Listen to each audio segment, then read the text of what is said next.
Em 17 de maio de 2015, ocorreu em Waco, Texas, um dos maiores tiroteios entre motoclubes no mundo. De um lado, o gigante Bandidos Motorcycle Club, um dos infames membros dos perigosos Big Five 1%. Do outro lado, os Cossacks Motorcycle Club, um motoclube que não é 1%, mas é considerado um dos maiores motoclubes do Texas. Nessa data fatídica, o terror tomou conta de Waco e 9 pessoas perderam a vida, e vários ficaram gravemente feridos nessa batalha que aconteceu em plena luz do dia. Mas será que você sabe o que realmente aconteceu? Ou o que levou a tanto ódio entre esses dois motoclubes? É sobre isso que vamos falar no vídeo de hoje, como foi essa treta e suas consequências. Então fica comigo até o final do vídeo que você vai pirar com essa história, e já te adianto, tem uma reviravolta impressionante. Fala galera, Malone aqui. E antes de mais nada eu peço o seu likezão sagrado. E aproveita e verifica se você ainda está inscrito no canal. E caso você não seja inscrito ainda,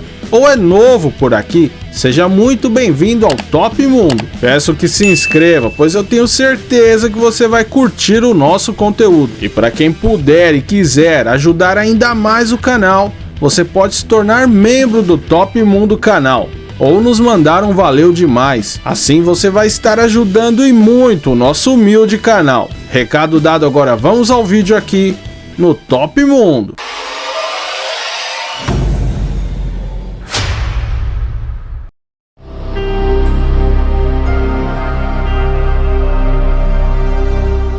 Criado em 1969, os Cossacks MC é um grande motoclube texano. São mais de 1000 membros somente na região, e que não são 1%. Assim, por anos e anos, eles nunca se envolveram em nenhuma treta dessa magnitude. Mas o que eles fizeram para entrar no olho desse furacão? Os Cossacks MC atingiram um tamanho tão grande nos últimos anos, que eles não viram problema nenhum em usar o Bottom Rocker de sua região, o Texas. Mas para quem acompanha sempre nosso canal, sabe que isso implica em certos problemas no mundo biker, mais especificamente para os bikers fora da lei. Mas calma que, se você não sabe, eu explico para você. Nos Estados Unidos, o seu motoclube não deve estampar em seu colete os Bottom Rocker, que é a parte de baixo e atrás do seu colete, as regiões controladas por algum grande motoclube 1%, a não ser que tenha a autorização dele. E acontece que o Texas já tem um dono autoproclamado, o gigante motoclube de mais de 4.000 membros por todo o mundo, e um dos mais perigosos e membro dos Big Five, os Bandidos Motorcycle Club. Em 2014, o Departamento de Segurança Pública do Texas listou o Bandidos MC como uma ameaça de nível 2, o mesmo nível de gangues perigosíssimas como Crips, Bloods e a Irmandade Ariana, e apenas ficando abaixo dos cartéis mexicanos. Nenhum outro motoclube do Texas foi listado nesse nível, e isso foi um recado claro a todos. Entre os motoclubes, esse território já tinha um dono. Mas acontece que os Cossacks simplesmente não deram a mínima para tudo isso e passaram a estampar em seus coletes o nome da sua região natal, o Texas. E com essa atitude para os bandidos foi como sinalizar que você estava pronto para uma guerra pelo controle total dessa região, e isso não ficaria barato.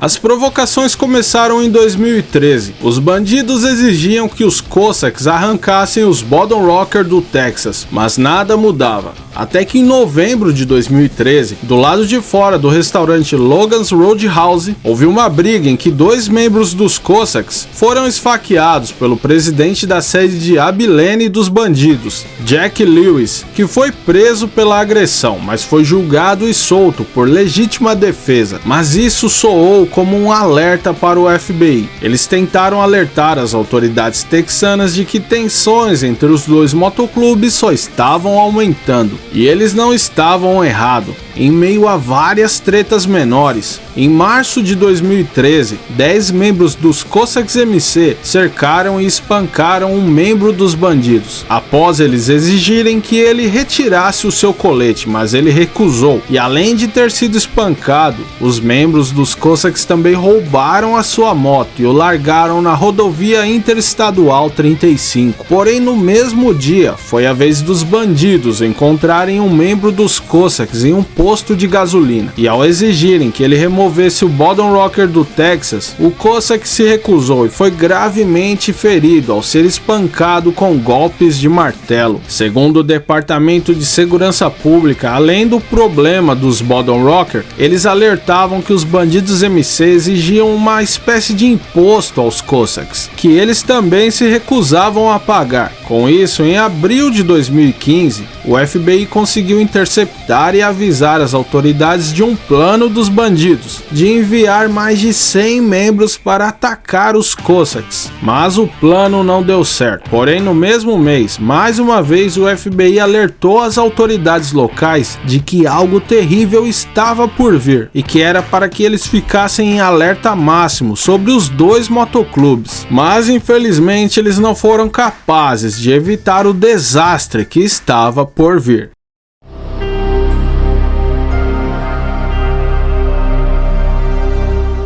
Dia 1º de maio de 2015, a WFAA, uma emissora de TV do Texas e afiliada da ABC, enviou para as autoridades um boletim, ressaltando que, segundo o que os seus jornalistas escutavam nas ruas, em entrevistas e investigações, é que a crescente tensão entre os dois motoclubes estava chegando em seu auge e que uma guerra poderia iniciar nos próximos dias. A polícia de Waco respondeu que estavam cientes e que já estavam monitorando os dois motoclubes para impedir que algo assim viesse a acontecer. Então, por volta das 11 da manhã do dia 17, no restaurante Twin Peaks, os Cossacks MC se reuniam para partir para um evento do próprio motoclube na parte da tarde. Por volta do meio-dia, já eram mais de 100 membros espalhados pelo restaurante e pelo estacionamento. E foi aí que também em grande número chegaram os bandidos MC, junto com eles algumas viaturas da polícia, inclusive uma equipe da SWAT também chegou e passaram a observar a movimentação à distância. A partir daí são várias versões, mas segundo as autoridades o que houve foi o seguinte: um prospecto dos Cossacks MC, chamado Clifford Pierce, ficou encarregado de permanecer no estacionamento direcionando os Cossacks que iam chegando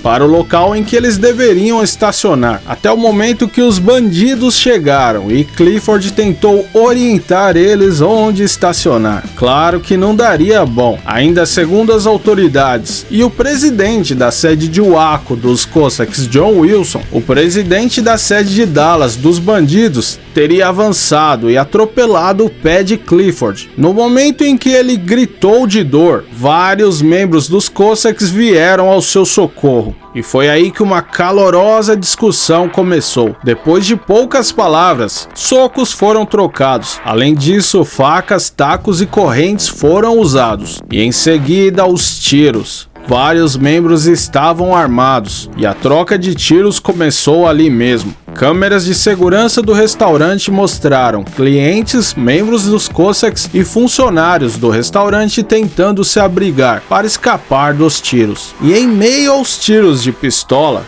começou a ser ouvido os tiros de rifles e armas automáticas. Mas esses tiros não vinham mais dos bikers, e sim da polícia. Sim, eles se posicionaram e passaram a atirar de sniper em todos que tivessem armas na mão ou que eles classificassem como uma ameaça. Já é de conhecimento público que a polícia do Texas é conhecida pelo uso de força letal em quase que qualquer situação. São os famosos dedo leve. E isso foi um ponto fato extremamente polêmico, já que após a poeira baixar, 9 pessoas estavam mortas, 7 delas pelas armas dos próprios policiais. Aliás, vários canais tentaram conseguir detalhes da ação da polícia, mas tudo que conseguiram foram relatórios que diziam que os policiais agiram estritamente dentro das normas. Mas não é o que bikers e testemunhas afirmam. Segundo vários bikers que nem chegaram a participar da treta, a polícia foi extremamente agressiva e prendeu absolutamente todos. Sim, todos que fossem cossacks ou bandidos foram direto para a cadeia. Foram mais de 177 presos imediatamente. E outra acusação séria é a de falta de assistência imediata para os feridos. Todos eles ficaram em suas poças de sangue enquanto a polícia ia prendendo os motociclistas. Um dos mortos, chamado Daniel Boyett, foi atingido por um tiro a queima-roupa na cabeça, na frente do seu enteado. Daniel, que era membro dos Cossacks há apenas 2 anos e não tinha participado da treta, segundo seu enteado Cody Ledbetter, um membro dos bandidos olhou para ele e simplesmente disparou. Ainda segundo Cody, ele gritava para que seu padrasto fosse socorrido logo, mas foi ignorado pelos policiais que o prenderam, e ele foi conduzido enquanto via o corpo do seu padrasto no chão, sangrando até morrer. Todos ficaram quase 1 mês presos, mas surpreendentemente, após meses de investigação, mesmo contando com várias câmeras de segurança que filmaram tudo, ninguém foi preso. Sim, absolutamente ninguém foi ao menos processado. E isso apenas reforçou a tese de vários bikers que afirmaram que a polícia apenas piorou a situação e fez o local virar um campo de guerra. Bom, mas a realidade parece que somente os envolvidos saberão, até porque nem mesmo grandes canais jornalísticos conseguiram da polícia detalhes do ocorrido. Mas o que sobrou foi o saldo de 9 mortes e vários gravemente e permanentemente feridos. Inclusive o prospecto dos Cossacks MC, lá do começo da treta, Clifford Pierce, foi atingido por um tiro na coluna que o deixou paralítico. E entre os mortos estava Jesus Delgado Rodrigues, de 65 anos, um veterano condecorado por bravura na Guerra do Vietnã e que não pertencia a motoclube nenhum e que estava no local apenas para observar as motos, já que ele era um apaixonado pelo motociclismo. Assim como nos outros casos que trouxemos aqui, vemos que a violência acaba com vidas, famílias e sonhos. E o que nos resta é tentar aprender com esses erros, para que nunca mais situações como essa aconteçam. E aí, pessoal, conheciam os detalhes dessa história? Deixem nos comentários o que vocês acharam, claro, mantendo o respeito de sempre. E pessoal, agradeço a todos vocês pelo carinho nos comentários e os likes que vocês deixam. Muitos de vocês eu já considero camaradas, que estão sempre aí marcando presença e compartilhando nossos vídeos. Meu muito obrigado. E por falar em muito obrigado, aqui estão os membros do canal. Vocês são picas demais e ajudam o nosso humilde canal a continuar ativo. E então é isso, eu vou ficando por aqui, um abração do Malonão e nos vemos novamente em breve aqui no Top Mundo.